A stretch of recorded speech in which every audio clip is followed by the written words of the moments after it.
Class 9 کے طالب علموں سے میں مخاطب ہو رہا ہوں اس وقت، اور آج میں نے 7 چیپٹر تک پچھلے سبق میں کل کا جو نشست ہوا تھا آن لائن، آج تو آن لائن کے ذریعہ ہی میں نے 7 کو یہ نظم جو تھا اس کے متعلق آپ سے بات چیت کی تھی، اور آج جو ہے میں چیپٹر نمبر 8 پر گفتگو کرنے جا رہا ہوں۔ چیپٹر نمبر 8 جو ہے آپ کا وہ ہے ڈاکٹر ذاکر حسین نے لکھا ہے، اس کا عنوان ہے آپ کے سامنے میں، احسان کا بدلہ احسان۔ تو اس ٹاپک کو ہی ہم صرف لکھ دیتے ہیں اس وقت، احسان کا بدلہ احسان۔ جس مضمون پر انہوں نے گفتگو کی ہے اس کے متعلق میں بعد میں بات کروں گا۔ اس سے قبل ہمیں ضروری محسوس ہوتا ہے کہ ڈاکٹر ذاکر حسین کے متعلق بات کر لی جائے۔ تو پہلے کلاس 9 سے ہم مخاطب ہو رہے ہیں۔ اگر کلاس 9 کو درجہ 9 بھی بولا جاتا ہے، درجہ 9 یا 9، اس کو ہم اس طرح سے لکھ لیں گے۔ یہ اردو کی کلاس میں ہم مخاطب ہو رہے ہیں۔ آج کا ہمارا ٹاپک ہے، یعنی ہمارا جو عنوان ہے، ٹاپک ہے ہمارا ڈاکٹر ذاکر حسین۔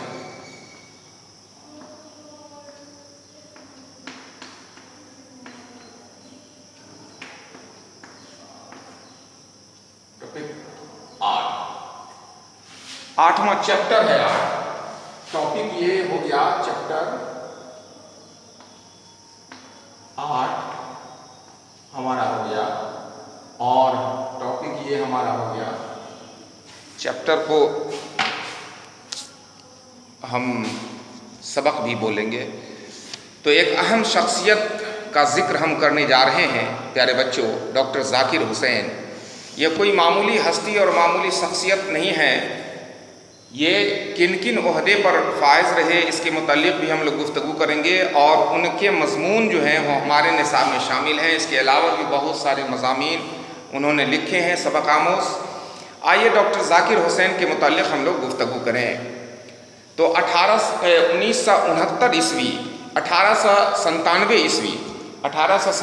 عیسوی کو ڈاکٹر ذاکر حسین حیدرآباد میں پیدا ہوئے، اور ان کا تعلق جو تھا وہ قصبہ قائم گنج ضلع فرخ آباد اتر پردیش سے تھا۔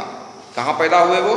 اتر پردیش میں فرخ آباد ضلع میں، اور وہ گاؤں قصبہ تھا قائم گنج، وہیں ان کی پیدائش ہوتی ہے ڈاکٹر ذاکر حسین کی۔ یہ پٹھان خاندان سے ان کا تعلق تھا۔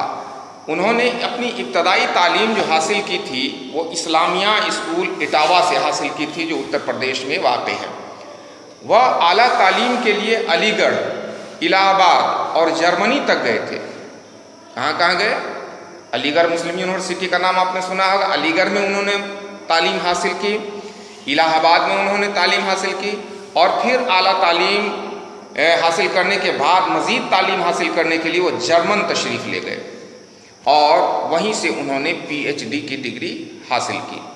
ڈاکٹر ذاکر حسین کی شخصیت کی کئی اہم پہلو ہیں، ان کے سماجی پہلو بھی ہیں، سیاسی پہلو بھی ہیں، اور وہ ایک طرز ادیب کی حیثیت سے بھی ہمارے سامنے ہیں، ماہر علم کی حیثیت سے بھی ہم انہیں جانتے ہیں، ہمارے قومی رہنما بھی ہیں، اور جیسا کہ میں نے کہا کہ وہ ایک بڑے سیاستدان بھی تھے۔ اب دیکھیے وہ جامعہ ملیہ اسلامیہ نئی دہلی اور علی گڑھ مسلم یونیورسٹی جو اتنا معزز ادارہ ہے، اس ادارے کے وہ وائس چانسلر رہے۔ کہاں؟ جامعہ ملیہ اسلامیہ یونیورسٹی دہلی، علی گڑھ مسلم یونیورسٹی علی گڑھ اتر پردیش، ان کے وہ وائس چانسلر رہے۔ انہوں نے صوبہ بہار کے گورنر کی حیثیت سے بھی، یہ سیاسی ان کی زندگی ہے، وہ صوبہ بہار کے گورنر بھی تھے، وہ ہمارے نائب صدر بھی تھے، وائس پریزیڈنٹ آف انڈیا، اور وہ صدر جمہوریہ کے عہدے پر بھی فائز رہے۔ تو آپ نے دیکھا کہ تعلیمی حیثیت سے وہ علی گڑھ مسلم یونیورسٹی، جامعہ ملیہ یونیورسٹی، یہ تمام یونیورسٹیوں کے وائس چانسلر رہے، پھر بہار کے گورنر رہے، نائب صدر رہے پورے ہندوستان کے، اور اس کے بعد صدر کی حیثیت سے ملک و قوم کی غیر معمولی انہوں نے خدمت انجام دی ہے۔ ڈاکٹر ذاکر حسین کا ادبی سفر دنیا کے چند اہم کتابوں کے ترجموں سے شروع ہوتا ہے۔ وہ ایک مترجم کی حیثیت سے بھی ہمارے سامنے ہیں۔ ان ترجموں میں مشہور فلسفی افلاطون کی کتاب ریاست اور ایڈون کینن کی سیاسی اقتصادیات وغیرہ شامل ہیں۔ یہ کتابیں انہوں نے ترجمہ کیا ہے، اس بڑے بڑے رائٹر کا انہوں نے ترجمہ کیا ہے۔ بچوں کی تعلیم و تربیت اور بچوں کے ادب سے انہیں خصوصی دلچسپی تھی، وہ لگاؤ تھا، لہٰذا ابھی جو ہم آپ کے سامنے دوسرے نشست میں جب آئیں گے تو آپ کے سامنے جو یہ مضمون پڑھیں گے تو آپ دیکھیں گے کہ وہ بچوں کے ادب سے وہ کس طرح سے تعلق رکھتے تھے۔ انہوں نے بچوں کے لیے متعدد مضامین اور کہانیاں لکھی ہیں۔ ابو خان کی بکری، لومڑی کی چالاکی، مور کا حسن، اونٹ کا ضبط اور گھوڑے کی نرمی وغیرہ جو ہے ان کی مشہور کہانیاں ہیں۔ اب ہم جو ہے نیکسٹ چیپٹر میں جب آئیں گے تو احسان کا بدلہ جو احسان ہے اس کے متعلق گفتگو کریں گے۔ تو آج کے نشست کو ہم یہیں روکیں گے اور آپ سے لیں گے اجازت، یہ کہتے ہوئے کہ ڈاکٹر ذاکر حسین کا جو مختصر خاکہ ہم نے کھینچا ہے آپ کے سامنے میں، اس کے متعلق آپ سوال کو بنانے کی کوشش کیجیے گا کہ وہ کہاں کہاں تعلیم حاصل کیے، کس کس عہدے پر فائز رہے، انہوں نے کیا کیا لکھا ہے۔ اور ایک چیز اور یہ کہ 1969 عیسوی میں اس عظیم شخصیت کا انتقال ہوتا ہے۔ تو آپ سے لیتے ہیں ہم یہی اجازت، یہ کہتے ہوئے کہ اس کے سوالات کو نکالیں گے اور اس کے جواب بنانے کی کوشش کریں گے۔ بہت بہت شکریہ۔